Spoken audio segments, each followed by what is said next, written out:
I've got the fingerboard now to work on, so I've got this piece of Bolivian Rosewood. I'm not going to capture the sapwood. I don't think it's in a pattern that looks very good. The first thing I need to do though is I need to square off the end. So I'm just going to put it in a miter gauge and I'm going to square it off using a crosscut blade.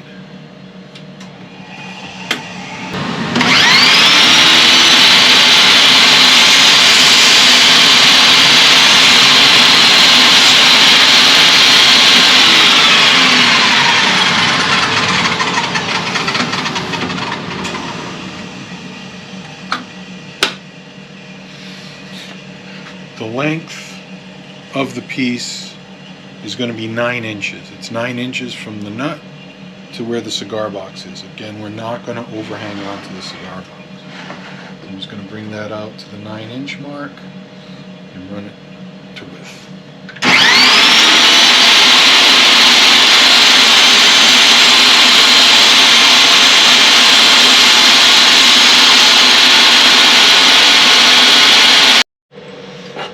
So now I've set the fence to a little over 1 3/4. 1 3/4 is the widest width of the fingerboard. We'll make it a little oversized because we can trim it down once we get it ready to glue onto the neck.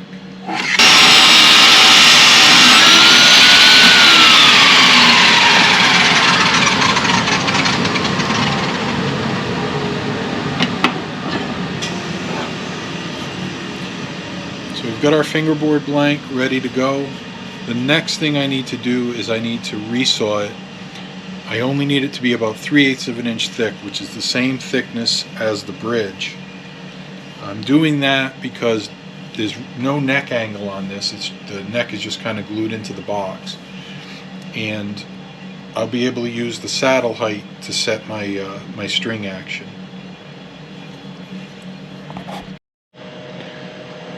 I've set up the bandsaw now to cut it to a 3/8 inch thickness.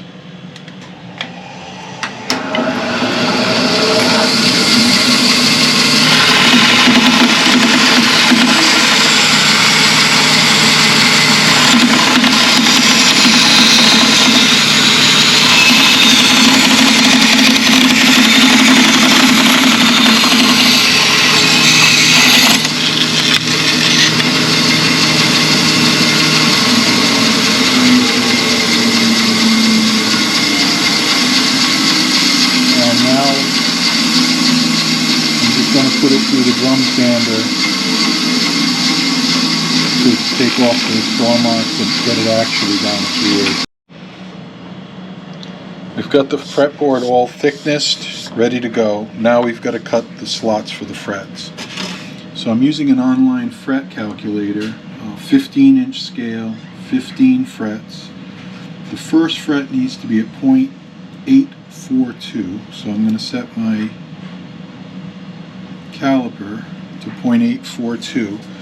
I'm going to measure down from the nut. Now to keep things from moving around, I'm going to use some double stick tape to hold the fingerboard down to the bench.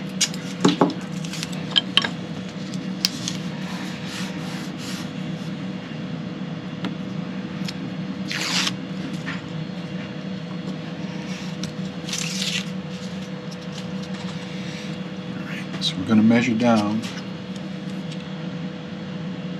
.842, and we're going to make a mark with a marking gauge, with a marking knife.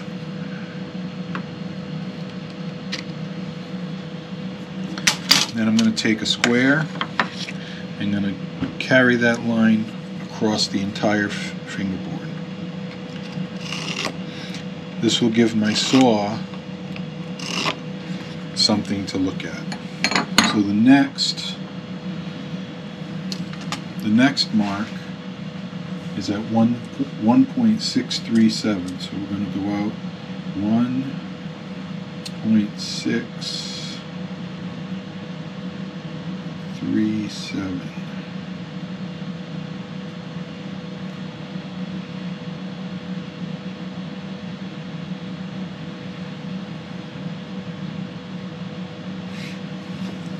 And we're always measuring down from the nut.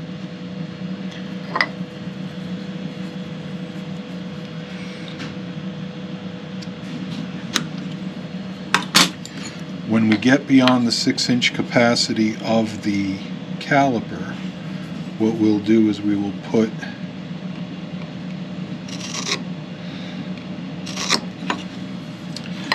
a 6-inch mark. I've actually measured this ruler in the calipers exactly 6 inches. So what I'll do is I will make a mark at this 6-inch mark and then measure off of that, and that should keep us pretty accurate. I'll continue along and then we'll be ready to use the saw. I've got all the slots marked on the fingerboard, and now what I'm going to do is I'm going to cut them with a saw. This saw is a 0.02 kerf. It fits the fret wire perfectly. So what I've done is I've made a miter box. It's just I'm a hobbyist, so to buy a very expensive fret slotting system is just out of my reach. Doesn't make any sense. So I have this saw and I made my miter box, and I set the miter box sides so that the spline on the back of the saw will serve as a depth stop. So it's kind of a single use unless I have another fingerboard that's this exact thickness. So we're going to line this up on the cut line, and then we're going to cut the fret slot.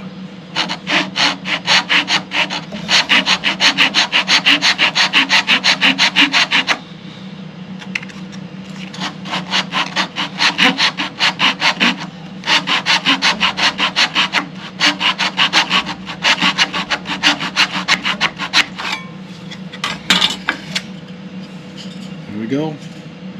1 down, 14 to go.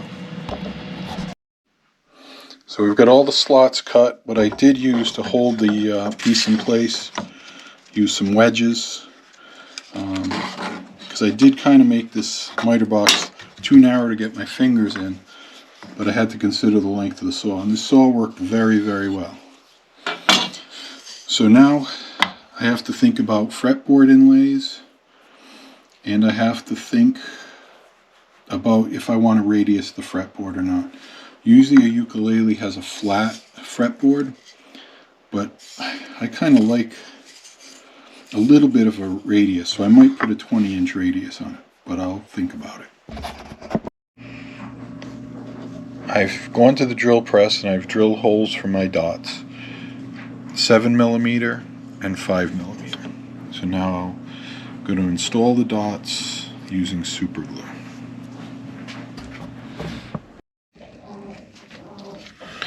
Alright, so we'll glue these dots in place.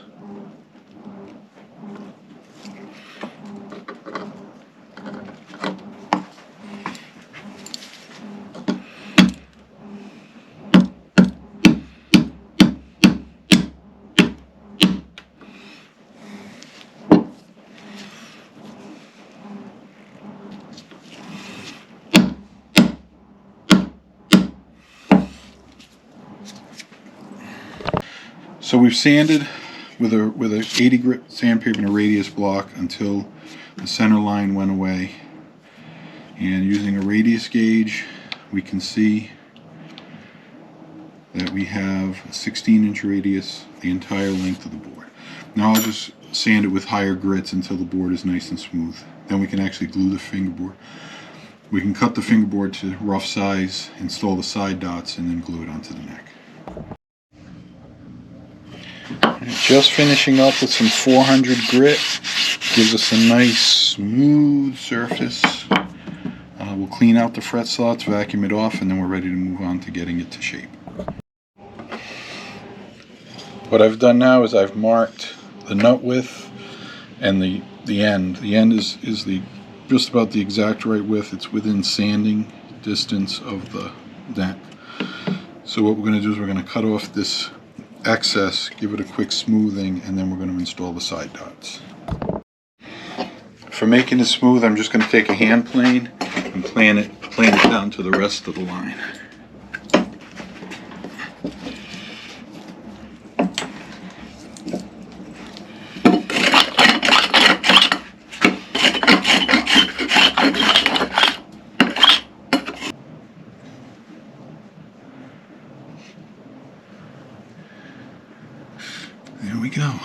Just about perfect. Alright, so the side dots we're going to put in here.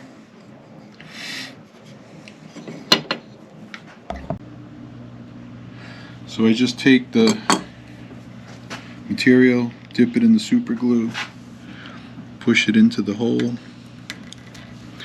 then clip it off.